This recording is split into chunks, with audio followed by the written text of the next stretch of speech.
میرے محترم سامعین، فقط قرآن چم لینا کافی نہیں، فقط بیٹی نو قرآن دے سائے تلے رخصت کرنا کافی نہیں۔ کیا فائدہ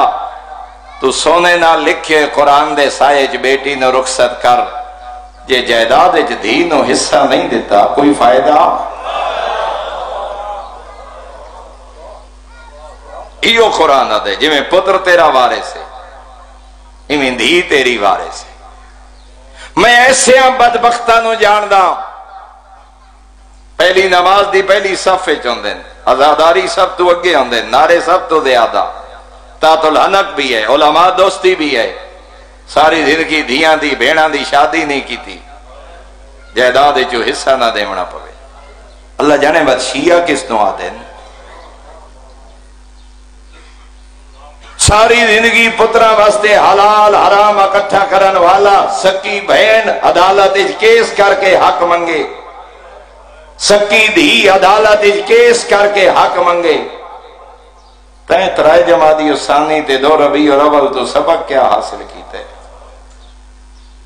قرآن دادا ہے وَلِلذَّكَرِ مِثْلُ حَظِّ الْأُنثَيَيْنِ۔ یہ تو بی بی نے آیات پڑھی ہیں خطبہ فدا کے اور بڑے ہی کوئی دکھا جملہ کیا مسائب نہیں پیغامہ ناز کرنا چاہنا، آیات وراثت پڑھ کے بی بی پیا دیئے، ہر اولاد باپ دی وارث ہوں دیئے، میں نہیں۔ اور اتنے بی بی نے فرمایا، یہ کوئی بڑے ہی دکھا جملہ ہی، فرمایا دو صورتیں چاہ اولاد نہیں وارث ہوں دی باپ دی، یا باپ دی قاتل ہوئے یا باپ دا دین چھوڑ جائے۔ بی بی آدھی دسو انہا جو کیڑی وجہ ہے جن دی وجہ تو میں بابے دی وارث نہ، اور ساری زندگی بی بی تے گریہ کرن والا، ساری زندگی ترائے جمادی الثانی دا جلسہ کرانے والا اور ایام فاطمیہ دا عشرہ منانے والا، اگر دھیاں بہنہ دا حق نہیں، اگر بیوہ بھابی نو گھرو دھکے مار کے کر چھوڑے، اگر یتیم بھابیاں دی جائیداد تے ہاتھ صاف کر کے بیٹھے،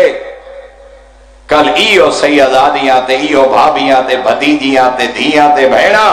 دربار توحید جو تیرا اور میرا گریبان پکڑ کے آکھن مالک دے گھوڑے مربع کھاندے ہیں، دے کتے قیمہ کھاندے ہیں، میریاں دھیاں فاقیہ نال سمدیاں رہیاں، میرے جوان علاج واسطے تڑپ دے رہے، میریاں دھیاں دے سر ڈھاپن واسطے چادر کوئی نہیں، پردے واسطے چار دیواری کوئی نہیں، کھے جواب دے سیں 14 دی بارگاہ۔